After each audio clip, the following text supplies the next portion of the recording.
We've been talking about how to become a calm, peaceful and happy person. It has to become within us. Firstly, our mind has to be good, kind and peaceful, not polluted with negativities. We already discussed about the negativities.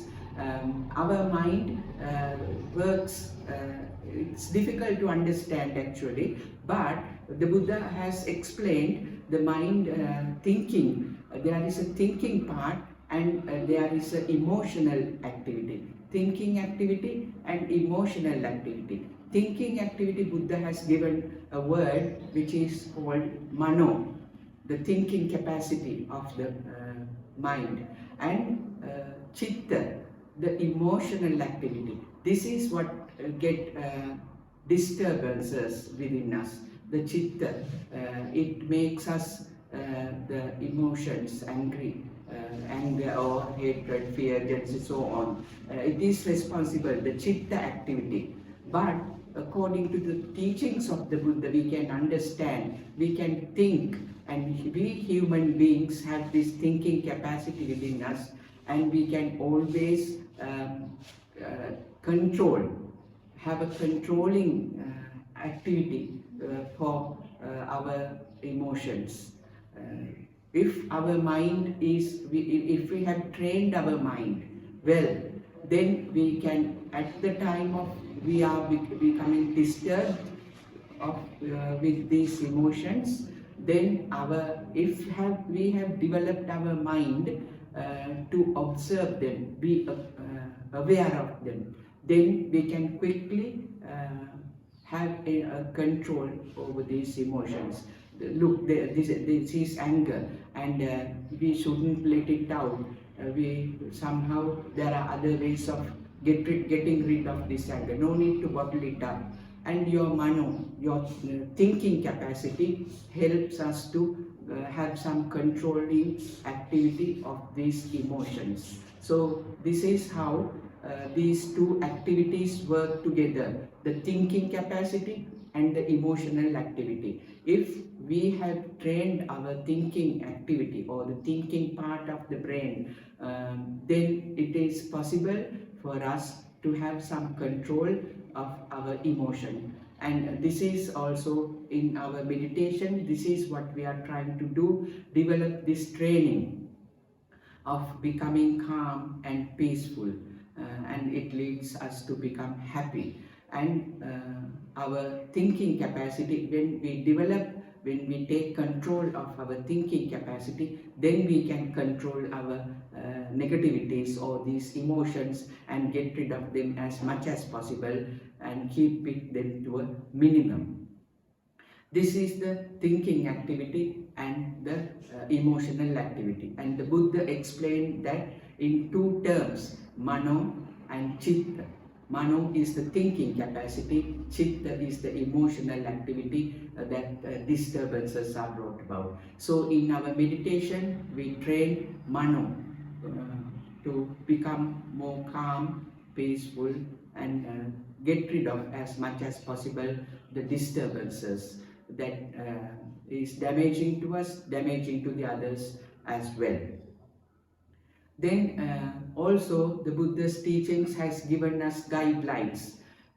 All these disturbances take place because our we are becoming unkind at that time, selfish at that time, selfishness. Because of this selfishness, we tend to develop these emotions: anger, hatred, fear, jealousy, sadness, so on. So our selfish nature, we have to get rid of the selfish nature as much as possible and develop that selflessness within us by helping others, caring and being kind and useful to others as well as to us. That we need to develop our mind in that way, always trying to get rid of the emotional disturbances, but to develop good qualities within us, which are this caring, sharing, giving, helping others, patience, tolerance, and forgiveness, so on. There are some guidelines given in the teachings of the Buddha. Normally, we all know we observe 5 precepts. Panchasila. It is a good conduct. Panchasila. What are they? They are actually nothing to do, but not to do. These guidelines are very briefly: do not kill or do not hurt a living being. The first one. Panatipata Veramani Sikka Padang Samadhyam. The second one, do not take anything that is not given to you, like do not steal.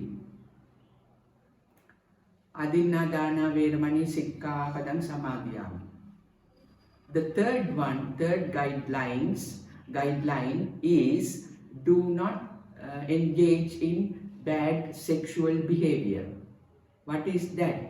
If you are a married couple or if you are in a relationship, then it is appropriate to have a sexual relationship, not otherwise. Kame sumichachara veramani sikkapadang samadhyami. Do not engage in inappropriate sexual activities. Whether you are young, middle age, old age, no matter what, unless you are married or committed like that, or you are engaged, or your partner, or whoever it is, with your attachment to those partners. Other than that, it is inappropriate to engage in sexual activities. That is the third one.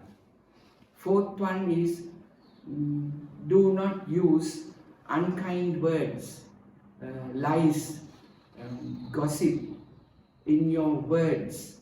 Watch your words. You only use kind words, not these unkind words. Lying, gossiping, abusing, or insulting. Do not do those things. Musavada mainly means do not tell lies. But it is a good idea, do not do any of these things in your words. Lying, insulting, gossiping, things like that. Do not do those things. It's damaging to you, it's damaging to the other parties involved. That is the fourth principle. The fifth one, or 5 precepts, the fifth one is do not consume alcohol, intoxicating drugs, abusive drugs, things like that. It is very, very damaging to those who are consuming alcohol and drugs. We don't have to explain about these things. It's bad for their health. It's very bad to the others who are involved. It destroys relationships. It destroys your money, hard-earned money. If you have a family, nobody will like you if you are alcoholic, if you are consuming abusing drugs. Don't use them. Avoid them. So these are the 5 guidelines or principles. The Buddha has never given any orders or punishments or anything like that. In the teachings, look, Buddha has given us advice. If you avoid these things, you can become a good person. It's beneficial for you.